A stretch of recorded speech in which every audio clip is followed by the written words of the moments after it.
Hello, everyone. This is Arthur Robinson Jr. I am the creator of PowerfulInterviews.com. In this exclusive interview that I'm about to reveal to you, you're going to hear from a great friend of mine. His name is Larry Winget, and he calls himself the pit bull of personality. And in this interview, you're going to hear how you can save on your finances. You're going to hear how you should spend less than what you currently make, and much, much more. So right about now, go get your pen and your pad and write down some notes. And this exclusive interview that I'm going to reveal to you is going to change your life. So check it out.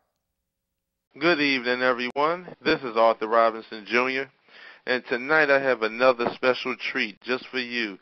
Tonight I have an incredible person on the call, and he's a great friend of mine. His name is Larry Winget, and he is the author of the best self-titled book, You're Broke Because You Want to Be.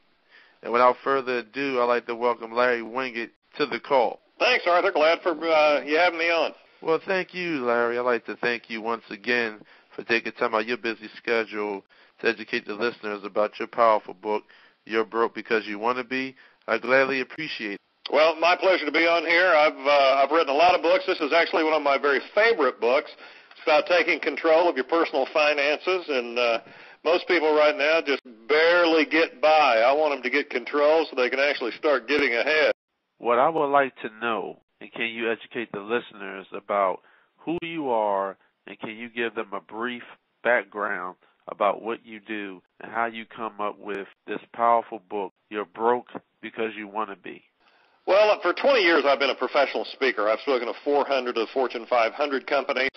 I've written 4 best-selling books, a #1 Wall Street Journal best-selling book called Shut Up, Stop Whining, Get a Life, and others. What I've done is gone out and talked to groups around the world about the principles of success, prosperity, and it's all really based on the idea of personal responsibility. I grew up dirt poor in Muskogee, Oklahoma, never had very much, made a decision in my life. I was going to figure out what it took to get rich.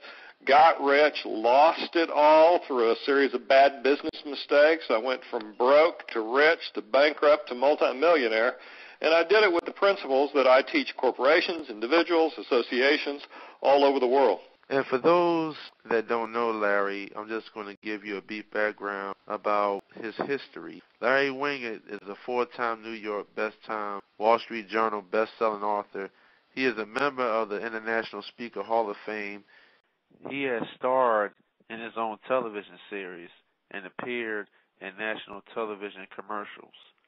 Larry is a regular contributor on many news shows on the topics of money, personal success, and business. He is the trademark pit bull of personal development and the world's only irritational speaker. Why do people label you that, the irritational speaker? Well, the world's just full of motivational speakers and trying to motivate a person to go from where they are to a better place. I don't think that works. I don't think you can motivate anybody to go from where they are to a better place. What I do is try to make you so irritated with where you are that you'll do anything that it takes to get to a better place. See, I think the positive attitude thing, the motivation thing is worn out, and I'm not sure that it's effective. So what I do is try to point out to people by sort of holding a mirror up to their lives, their business, and their finances to show them just where they are and what got them in the position that they're in, and prove to them that they can live a better life personally, through their business, and financially if they just take responsibility for it, get a little bit irritated with where they are, and go to work.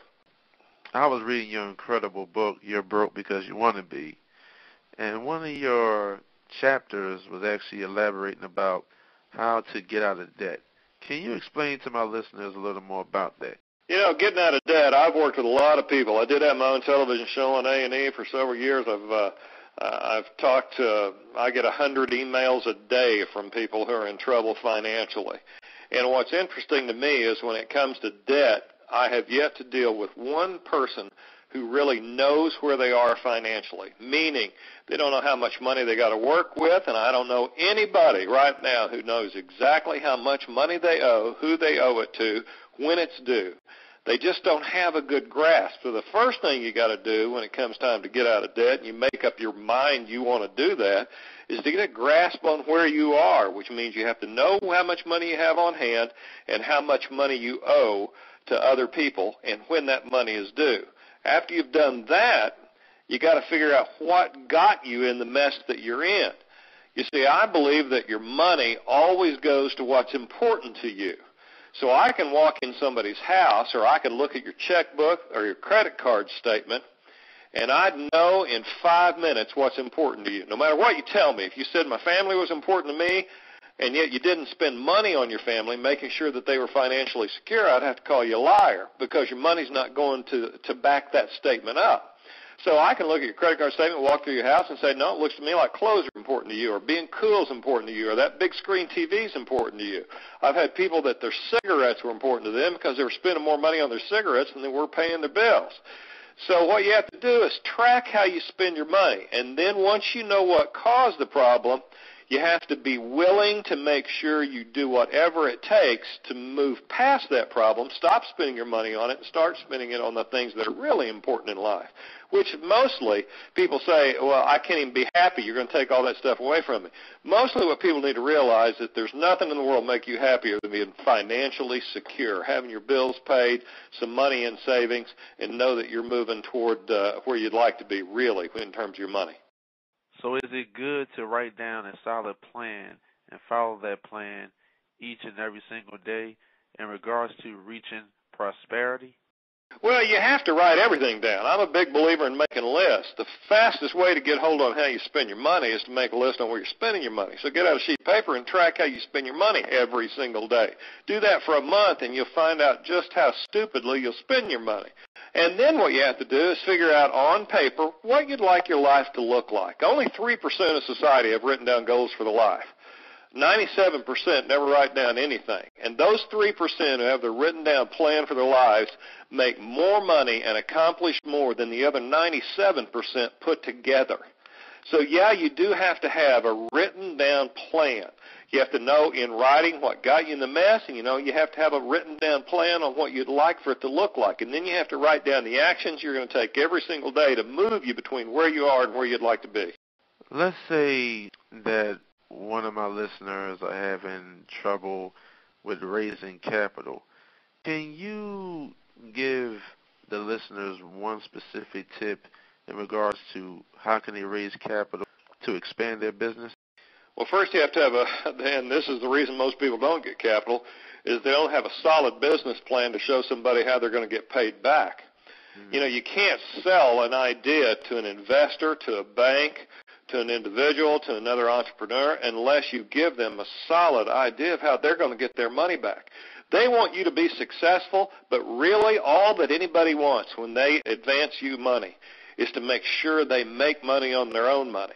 So you got to have a written down plan that says, this is how I'm going to pay your money back. People, it's amazing to me that they go into banks or talk to investment groups and they don't have a plan for telling people how they're going to get their money back. That's dumb.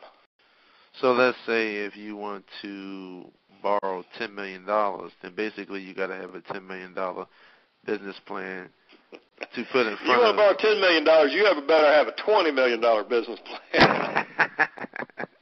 But that's not happening much these days. I mean, most people, that's really not the issue.